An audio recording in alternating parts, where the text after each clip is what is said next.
Founded in 1856 by Thomas Burberry, The Burberry Group plc is a designer, manufacturer and distributor of luxury clothes and accessories for adults and kids. Having its headquarters in UK, Burberry is one of the famous designer brands that operate its own retail store around the world with over 7,500 million of employees globally. Ted Baker is a British PLC company which is into the retail clothing company. The industry which it operates in is the apparel stores, and it was founded in 1988 Glasgow. Headquarters are in London, UK, and Ted Baker Women was launched in 1995.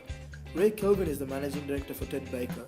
It has stores in Manchester, Plymouth and several other stores in London. It also has stores worldwide: Europe, United States of America, Middle East and Asia. Some key features of Ted Baker: fastest growing lifestyle brands in the UK. The styles and collections have expanded largely since its opening in 1988 Glasgow. Today, Ted Baker offers a wide range of collections including menswear, womenswear, global, endurance, etc. Ted Baker has a portfolio of stores in the UK, USA, and also at present in the world's top departmental stores. It depends heavily on the word-of-mouth marketing rather than advertising and promotions. In terms of political factors, Burberry need to consider the trade regulations and taxation policy. In economical point of view, due to the global economic downturn, inflation rates need to be monitored as this may directly affect on buyers' capacity. Since they are expanding globally, socio-cultural factors of emerging market has to be explored. The technological factor has a positive effect by giving a global platform to invest across the entire business by introducing features like Burberry Road and their social network. Environmentally speaking, Burberry's recycling scheme of raw material waste has been a great achievement. Finally, in legal point of view, Burberry faces a problem of copycat which infringe its trademark. Political. As Ted Baker wants to open stores globally, it can be affected as the laws and taxes are different in Hong Kong and other countries as compared to the UK. Economic. Retail sales were up 15.4% in August 2011 and 10.4% increase in the other half, even though there is a double-dip recession in the UK. There was growth of 53% in the US as well. Socio-cultural. As they are planning to diversify their brand, they need to keep in mind the clothing cultures of different countries.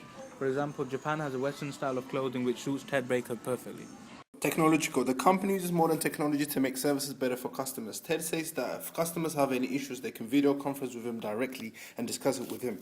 Environmental. As a proud partner of Made by, they're working consistently on sustainability of the entire collection, up and down the supply chain, which they're working on keeping on carbon footprint as low as they can. Legal. Child labour is a very emotive issue, and here at Ted Baker, they're closely working with factories and suppliers to ensure that not only is there no child labour, but also that no one else within the supply chain is being exploited or discriminated against.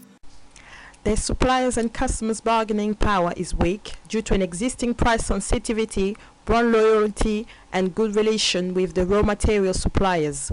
Alternatively, the threat of substitutes and new entrants to the fashion industry is strong due to a growth of new and cheaper brands entering the market, as well as the intense competitive rivalry caused by lots of luxury brands establishing their names within the industry such as Gucci and Burberry.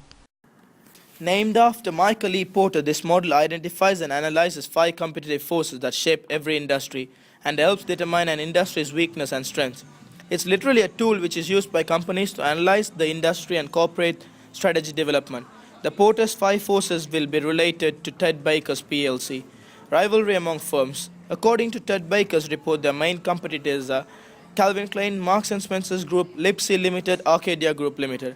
Threat of new entrants.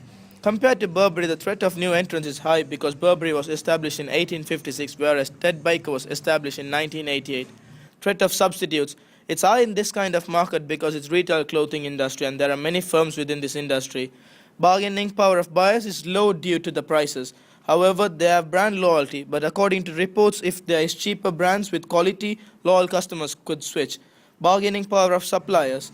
They have a decent bargaining power with the existing and loyal suppliers. However, due to soaring cotton prices worldwide, they have not had great advantages.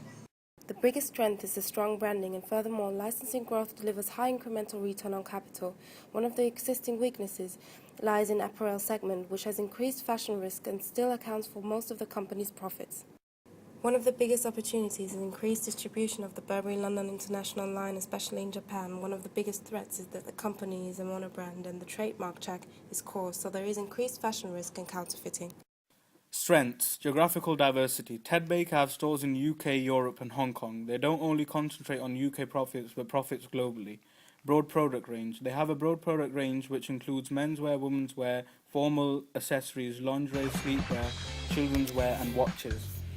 Weaknesses: Ted Baker has called the consumer's bluff by not putting their products up for discounts. This can be a huge weakness as people want discounts which may result in them going to other discounted brands. Opportunities: global expansion plans. They have just opened a store in Hong Kong and a second in Paris. They have planned to open stores in US, Spain, Portugal and New Zealand to increase profits. Bright outlook for online retail. Their online retailing is attractive and they have a separate online retail for the US in order to attract more customers. Threats: change in labour wages. Ted Baker doesn't believe in increasing the wages for their labourers, which can be a huge threat that can result in less or no labour. Usually the consumer is at the end of the value chain and decides what and when to buy a product. Burberry works differently. It puts the consumer at the front. Social media networks have changed how consumers behave and connect with the brand and businesses. This is called social currency. Burberry shows runways in London and Paris and has amplified them as social channels. These shows are rehearsals and can be seen 1 hour before online, and the products are globally shoppable before the actual runway starts. The company is building a cash reservoir to produce the actual product, as the orders have been placed already. They do not need to forecast the merchandise. They have no more inventory problems, no financing. Burberry uses social media in a most innovative way. One of them is, we told everybody that the only way that the company would win and be successful is if it wasn't about an individual. That the brand was 150 years old, and our job as stewards of the company, we used to say, what is our generation's contribution while we're here? Because let's assume the brand's going to outlive all of us. So our job's to make it relevant for another 150 years. So how do we do that? So we said, you got to put the brand first. What's best for the brand? But the other thing that we did was we communicated, not just webcasts, but we love digital. So we started creating a lot of videos with great British music and that were very emotive. And it was funny because we would share whether it was the global highlights of things that we had just achieved, whether it was a new launch of something, but we started to almost create a video for everything. We'd share it with the teams first before it went outside, but we'd also tell them, share it with your team. Share it with your family. Be really proud of what you're helping us do. So it became all-encompassing. It wasn't just our own internal culture. So for us, teamwork, honestly, what does everybody want in life? They want to know where they stand. They want to know what they're working towards. They want simple, clear communication. And I think that's kind of been our secret. Ted Baker retains his talented employees and takes action to provide stability and security to the key team. They carry out an annual benchmarking review to ensure that they provide competition, remuneration and total reward packages and utilize long-term incentive schemes to retain their key talented employees. They also use advanced technology, which has resulted in more data being transmitted electronically, posed an increased security risk. However, there is also possibility of unintentional loss of controlled data by authorized users. Ted Baker's approach to marketing their brand has remained the same from day one, driven primarily by word of mouth and out of their ordinary campaigns, with marketing stunts have included the giveaway of a canned chocolate, bunny hotspot for Easter, or special World Cup football cards. Roy of the Rovers style in 2006, Ted Baker's prided itself on having built an international designer label without traditional advertising campaign. Burberry was established in 1856, whereas Ted Baker was established in 1988. Compared to Burberry, Ted Baker is less inexperienced in the market, and Burberry has a large portfolio of designs and clothing, and they are diversified. However, Ted Baker did great in their double depreciation in the United Kingdom, where consumer spending was low, but they still managed to make profits. Burberry has some great advantages because they use technology to a vast extent to promote and advertise their products in the market, whereas Ted Baker does not use technology to promote and market their products, but they believe in word-of-mouth marketing. Maybe Ted Baker could spend more money on advertising. Also, product life cycle for clothing industry is shorter when compared to other products, so both companies need to keep an eye and be up to date with their trend and their products.